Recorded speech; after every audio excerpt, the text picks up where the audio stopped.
Assalamualaikum warahmatullahi wabarakatuh. Perkenalkan, nama saya Dini Mulyawati dengan NPM 223507013 Fakultas Ilmu Sosial dan Ilmu Politik Universitas Siliwangi. Di sini saya akan memberikan pembahasan mengenai hasil dan juga pembahasan dari penelitian yang telah saya lakukan mengenai peran masyarakat dan juga pemerintah desa dalam pengelolaan potensi wisata alam studi kasus Sungai Cireang, Desa Sukaresik, Kabupaten Ciamis. Desa Sukaresik di Kecamatan Singginang Kasih, Kabupaten Ciamis memiliki potensi wisata alam yang besar, terutama Sungai Cireang, yang menawarkan keindahan alam, udara sejuk, dan fasilitas sederhana dengan harga terjangkau. Dukungan geografis dari 4 dusun serta rencana pengembangan destinasi seperti area camping dan off-road di Gunung Golkar semakin memperkuat potensi pariwisata desa ini. Namun, pengelolaan wisata ini belum optimal karena terbatasnya anggaran desa, minimnya SDM terlatih, keadaan regulasi seperti Perdes, dan juga kurangnya dukungan dari pihak eksternal. Hal ini menyebabkan pengelolaan wisata bergantung pada swadaya masyarakat, tidak terstruktur, serta rawan konflik antar pengelola dan pemangku kepentingan.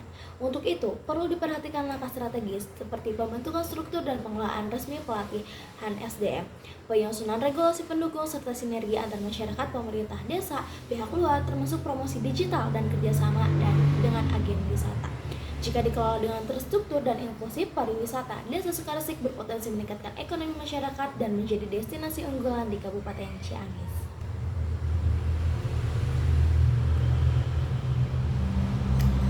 Adapun inisiatif dan partisipasi masyarakat dalam pengelolaan wisata alam Sungai Cireang, Sungai Cireang khususnya pemuda telah menunjukkan inisiatif swadaya dalam pengelolaan wisata alam seperti mengatur parkir, menjaga kebersihan, promosi melalui media sosial, dan juga gotong royong membersihkan sungai. Namun, partisipasi ini masih bersifat sporadis dan belum terintegrasi dengan kebijakan desa karena kurangnya pelatihan, ketiadaan regulasi, dan tidak adanya sistem pengelolaan yang jelas. Akibatnya, muncul berbagai kendala seperti pergantian petugas yang tidak terstruktur, konflik antar warga, serta ketidakpastian dalam penggunaan dana. Berdasarkan teori Community Based Economy Development, keberhasilan pengelolaan wisata berbasis masyarakat memerlukan dukungan institusional dan kolaborasi antar pemangku kebijakan. Dalam konteks Sungai Cireang, belum adanya sinergi antara pemerintah desa untuk membuat inisiatif masyarakat kurang berkelanjutan dan rentan stagnan. Untuk itu, diperlukan langkah strategis seperti penerbitan Perdes, pelatihan teknis, pembentukan lembaga pengelolaan wisata, integrasi promosi digital dengan branding desa, serta pengembangan produk wisata edukatif dan juga ekologis. Dengan dukungan kelembagaan dan kolaborasi yang baik, partisipasi masyarakat dapat berkembang menjadi sistem pengelolaan yang terstruktur dan berkelanjutan, yang tidak hanya meningkatkan pendapatan masyarakat, tetapi juga menjaga kelestarian lingkungan dan identitas lokal. Adapun kolaborasi pemerintah, stakeholder, dan juga swasta. Pemerintah desa perlu menyusun kebijakan strategis mengalokasikan dana khusus melalui APBDes untuk pembangunan infrastruktur wisata, pelatihan sumber daya manusia, dan promosi destinasi agar pengelolaan lebih profesional. Pembentukan dan penguatan kelompok sadar wisata atau yang disebut Pokdarwis yang aktif juga penting sebagai penggerak utama pengelolaan wisata berbasis masyarakat. Pelatihan manajemen pariwisata, pemasaran digital, dan pelayanan wisatawan harus rutin diberikan kepada perangkat desa dan masyarakat agar mampu bersaing di era digital. Sinergi perubahan antara masyarakat dan pemerintah desa serta pihak swasta harus dibangun karena saat ini kerjasama masih bersifat insidental dan belum terstruktur.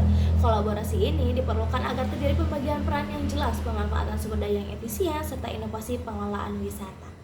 Hambatan kurangnya sinergi berasal dari keterbatasan pengalaman pemerintah desa dalam kemitraan, persepsi risiko investasi dan pihak swasta, dan kekhawatiran masyarakat lokal terkait dampak negatif keterlibatan swasta. Oleh karena itu, dialog terbuka dan partisipatif harus difasilitasi untuk menjamin kepentingan masyarakat tetap utama. Pemerintah desa wajib memfasilitasi komunikasi dan negosiasi serta pihak swasta, menyusun rencana pengembangan wisata yang jelas, serta memberikan intensif yang menarik bagi investor. Proses pengembangan harus transparan dan melibatkan masyarakat dalam pengambilan keputusan. Pihak swasta diharapkan berkomitmen pada pembangunan berkelanjutan dengan investasi bertanggung jawab, penggunaan teknologi ramah lingkungan, serta dukungan pada pemberdayaan masyarakat dan penghormatan terhadap budaya lokal. Lembaga pendamping seperti LSM dan perguruan tinggi juga berperan penting dalam membantu bantuan teknis, pelatihan, pendampingan pengelolaan wisata, serta membantu mengembangkan produk dan pemasaran. Mereka dapat membantu pemerintah desa menyusun regulasi yang mendukung pengembangan pariwisata yang eksklusif dan berkelanjutan.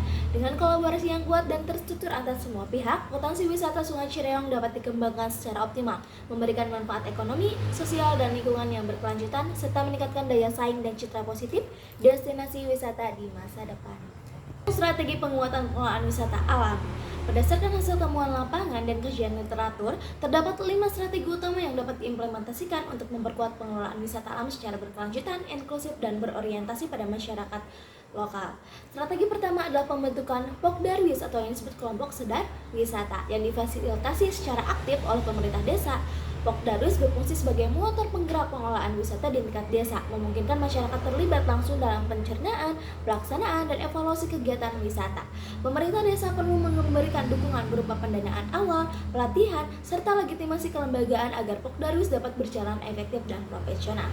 Strategi kedua adalah penyusunan peraturan desa atau yang disebut Perdes. Mengenai pengelolaan wisata berbasis masyarakat, Perdes ini memberikan kepastian hukum dan mengatur berbagai aspek penting seperti hak dan kewajiban warga, mekanisme pembagian pendapatan, standar layanan wisata, serta aspek penting seperti hak dan kewajiban warga, mekanisme pembagian pendapatan, standar layanan wisata, serta perlindungan terhadap lingkungan dan budaya lokal. Penyusunan regulasi ini harus dilakukan secara partisipasif agar sesuai dengan kebutuhan dan aspirasi masyarakat setempat. Selanjutnya, strategi ketiga adalah peningkatan kapasitas sumber daya manusia. Melalui pelatihan manajemen pariwisata, pemerintah desa dapat bekerja sama dengan dinas pariwisata atau perguruan tinggi untuk memberikan pelatihan yang mencakup perencanaan destinasi, pemasaran digital, pelayanan pelanggan, dan pengelolaan keuangan. Dengan pelatihan yang tepat, masyarakat dapat mengelola destinasi wisata secara profesional dan berkelanjutan. Adapun strategi keempat yang menekankan pentingnya alokasi dana desa untuk pembangunan infrastruktur desa. Menunjang wisata seperti papan menuju ke arah, toilet umum, dan juga tempat sampah. Fasilitas ini sangat diperlukan untuk meningkatkan kenyamanan wisatawan dan daya saing destinasi. Pemerintah desa harus mengalokasikan anggaran secara rutin untuk membangun serta memelihara infrastruktur tersebut. Terakhir, strategi kelima adalah mendorong kemitraan strategis dengan sektor swasta dan komunitas kreatif. Nah, kolaborasi ini mencakup kerjasama antara dengan agen perjalanan hotel, restoran, serta seniman ataupun desainer untuk pengembangan aplikasi yang dapat membantu menciptakan produk wisata yang unik seperti paket wisata budaya atau aplikasi digital destinasi. Kemitraan ini harus berbasis prinsip keberlanjutan dan saling menguntungkan dan tetap menjamin kepentingan dan nilai-nilai lokal. Dengan menerapkan kelima strategi secara terintegrasi, pengelolaan wisata alam di Desa Sukaresik khususnya Sungai Cireong dapat berjalan lebih optimal dan memberikan manfaat ekonomi, sosial, serta lingkungan yang nyata bagi masyarakat. Adapun kesimpulan dan juga saran yang saya berikan untuk hasil penelitian ini,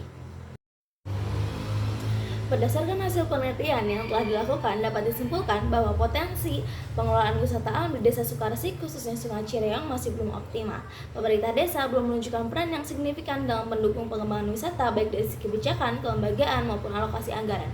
Masyarakat setempat telah menunjukkan inisiatif melalui kegiatan swadaya seperti pengelolaan parkir, kebersihan, promosi melalui media sosial, dan gotong royong.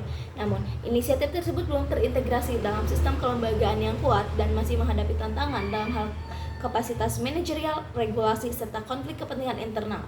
Kurangnya sinergi antara masyarakat, pemerintah desa, dan pihak eksternal menjadi faktor penghambat utama dalam menciptakan pengelolaan wisata yang berkelanjutan dan berdampak ekonomi. Saran yang saya ambil agar potensi wisata alam Sungai Cireong dapat dikelola secara optimal dan memberikan manfaat ekonomi yang signifikan bagi masyarakat, beberapa langkah strategis perlu dilakukan. Pertama, pemerintah desa perlu menyusun peraturan desa atau Perdes tentang pengelolaan pariwisata berbasis masyarakat agar ada dasar hukum yang jelas dan kuat dalam pelaksanaan. Kedua, penting untuk membentuk dan memperkuat kelompok sadar wisata sebagai lembaga penggerak dan mewadahi partisipasi masyarakat secara terorganisir.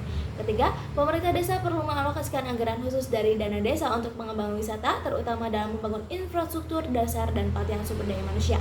Keempat, perlu dijalin kerjasama yang aktif dengan pihak swasta, LSM, dan perguruan tinggi untuk memberikan dampak teknis, promosi, serta pengembangan produk wisata yang lebih inovatif dan menarik.